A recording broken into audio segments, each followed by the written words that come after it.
Hello everyone, welcome to my architectural classes. Today we'll be discuss about vapor compression refrigeration system.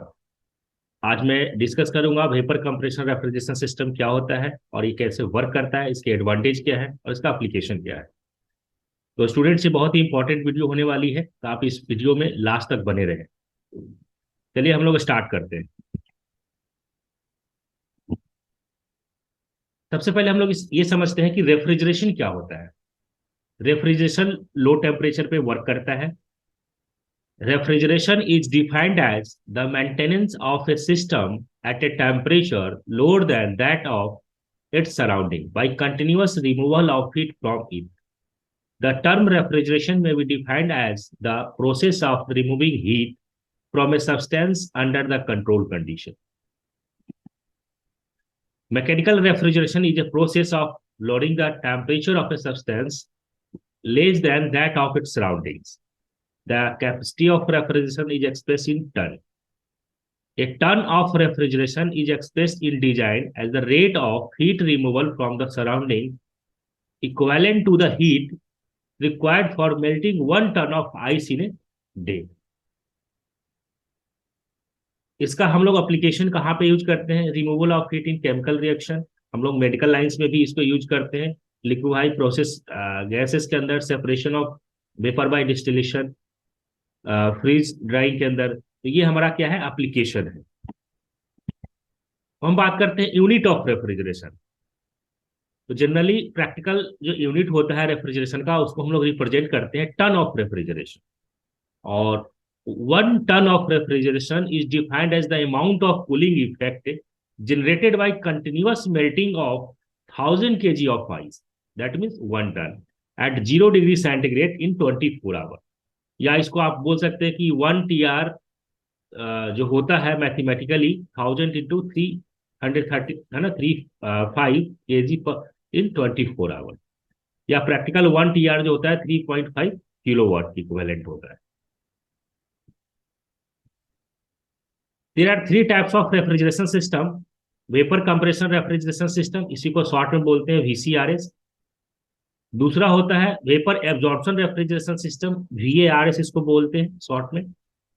या इसी को हम लोग to fluid refrigeration system भी बोलते हैं। थर्ड है इलेक्ट्रोलक्स रेफ्रिजरेटर, या इसी को हम लोग बोलते हैं 3 फ्लूइड रेफ्रिजरेशन सिस्टम बोलते हैं। तो आज मेरा टॉपिक है, फर्स्ट है वेपर कंप्रेशन रेफ्रिजरेशन सिस्टम। हम लोग इसके बारे में डिस्कस करेंगे। अब बात करते हैं कि वेपर कंप्रेशन रेफ्रिजरेशन सिस्टम क्या होता है। अब यहाँ पे देखिए लिखा हुआ है कंप्रेशन। दैट मीन्स हम लोग क्या करते हैं कि वेपर को कंप्रेस करके हमें कूलिंग प्राप्त करते हैं। तो वेपर हमारा यहाँ पे जो होता है वो क्या होता है? रेफ्रिजरेंट होता है।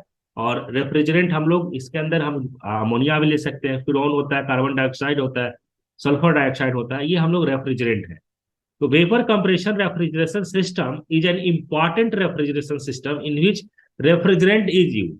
हम लोग कूलिंग के लिए जो लेते हैं वो रेफ्रिजरेंट यूज करते हैं, which can easily flow and vaporize in different atmospheric ranges of temperature and pressure. In this refrigerant is compressed at high pressure in the, so it is called vapor compression refrigeration system.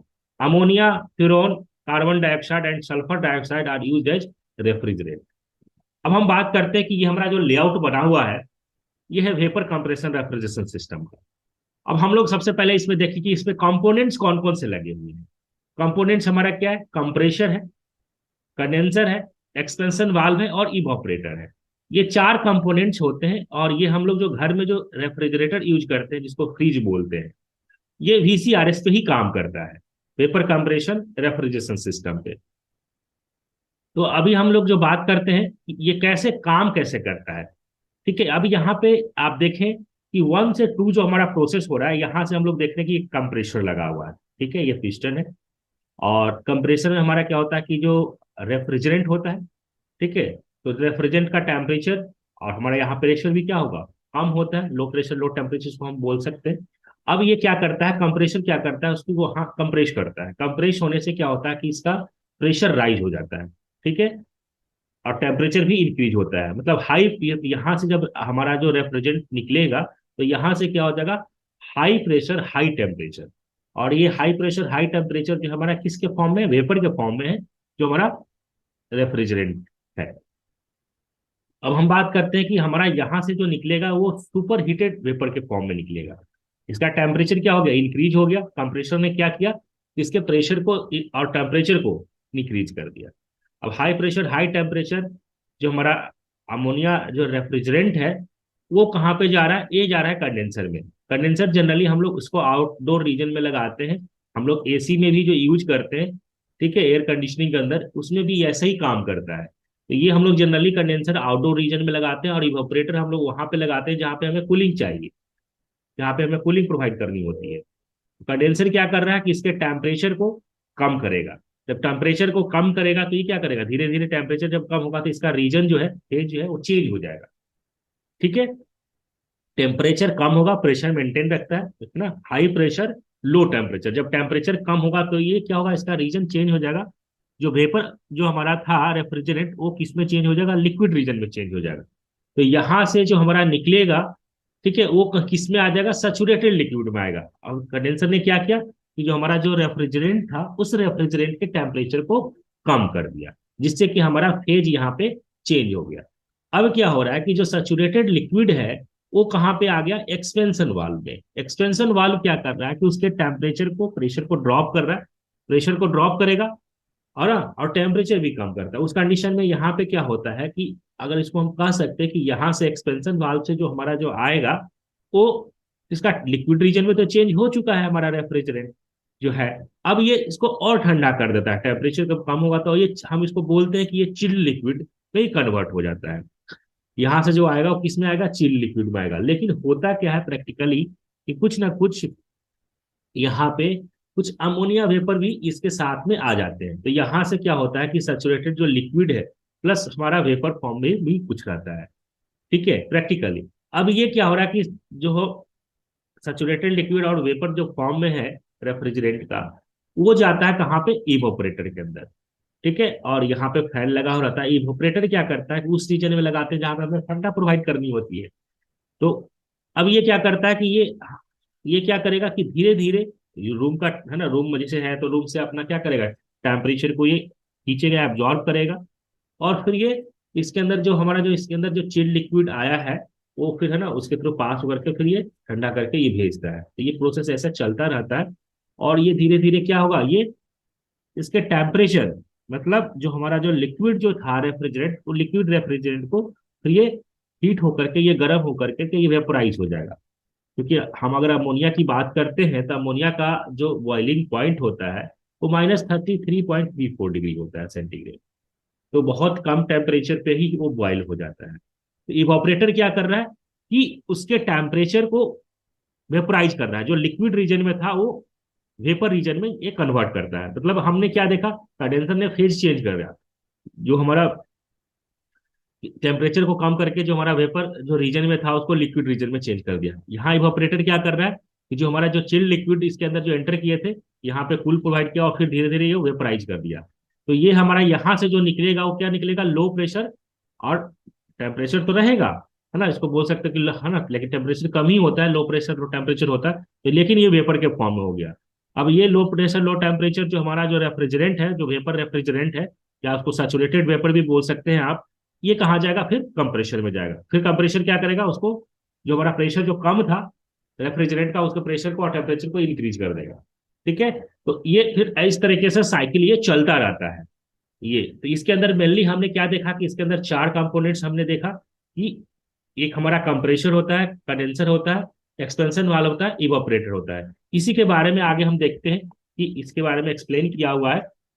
Main हमने क्या देखा कि चार component है, compressor, condenser, expansion valve और evaporator. Main चार components है। Compressor क्या क्या काम कर रहा है, low pressure and temperature refrigerant from evaporator is drawn into the compressor through the inlet और suction valve where it is compressed to a high pressure and high temperature. Compressor ने क्या कर दिया, उसको प्रेशर और टेम्परेचर को increase कर दिया। High pressure and high temperature vapour refrigerant is discharge into the condenser through the delivery और डिस्चार्ज वाल्व। इसके हेल्प से हम लोग क्या करते हैं, हम लोग इसको कंडेंसर में भेजते हैं। ठीक है, कंडेंसर क्या कर रहा है, द कंडेंसर और cooler consist of coil of pipe in which the high pressure and temperature vapour refrigerant is cooled and condense. जो हाई प्रेशर एंड टेम्परेचर जो रेफ्रिजरेंट था, जो कंप्रेशन ने किया था, उसको वो क्या करता है, कंडेंस करता है, कूल करता है। टेम्परेचर कम होगा, the refrigerant while passing through the condenser reject it latent heat surrounding condensing medium which is normally air और वाटर। ठीक है, the hot refrigerant vapour receive from compressor is converted into a liquid form in condenser, ये liquid reason में change कर देता है। ठीक है, ये हम एक्सपेंशन वाल्व, एक्सपेंशन वाल्व का क्या देख रहे हैं, the function of this valve is to allow the liquid refrigerant under the high pressure and temperature to pass at a controlled rate after reducing its pressure and temperature. Some of liquid refrigerant evaporate as it passes through the expansion valve, but the greater portion is vaporized in the evaporator at the low pressure and temperature.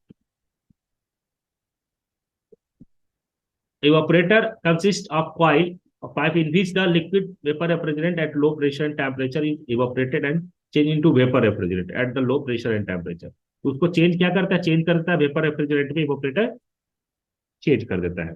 During the evaporation process the liquid vaporise vapour refrigerant absorb it latent heat of vaporisation from the medium which is to be cool. ये हम working जो अभी हम लोग ने discuss किया उसी के बारे में लिखा हुआ है, मैं एक बार आपको रीड कर देता हूँ। In VCRS vapour refrigerant which low pressure and high temperature enter to the compressor from the evaporator through suction line, their vapor gets compressed up to a high pressure and reaches the condenser through discharge line. Refrigerant vapor in the condenser release the latent heat in the evaporator absorbed from the refrigerant space and changes it into liquid and collect is in evaporator. अब हम यही चीज उसका working समझना लिखा हुआ है इसके अंदर। The collect refrigerant from the expansion valve get collect into the evaporator and after this the liquid absorb and latent heat from the refrigerator space in the evaporator and changes it into gaseous state and enter into the condenser. In this way the refrigerated space in cooled when the heat absorbed in the evaporator is released from the condenser. This process is repeated again and again. This object remains cool continuously. अब मैं बात करता हूँ इसके advantage क्या है। Smaller size for a given refrigeration capacity, higher coefficient of performance. Coefficient of performance हम इसका जो होता है वो ज्यादा होता है। कोएफिशिएंट ऑफ परफॉर्मेंस कैसे निकालते हैं कि heat extracted is a ratio of heat extracted at the low temperature to the work input, या desired effect to the work input, या refrigerating effect to the work input. तो ये हम लोग निकालते हैं, सीओपी निकालते हैं, Q2 आता है Q2 divided by Q1 minus Q2, ये निकलता है COP of refrigerator. Low power requirement for a given capacity, less complexity in both design and operation. It can be easily over large of temperature. इसका हम लोग generally application कहाँ पे use करते हैं, डोमेस्टिक है ना, रेफ्रिजरेटर फ्रीजर के अंदर, इंडस्ट्रियल एयर कंडीशनिंग में यूज करते हैं, ऑटोमोबाइल्स में यूज करते हैं, कूलिंग ऑफ कंप्यूटर सिस्टम है ना, cooling of machinery, telecommunication system, बहुत जगह इसका एप्लीकेशन होता है। ठीक है, थैंक यू। अगर आपको वीडियो अच्छा लगा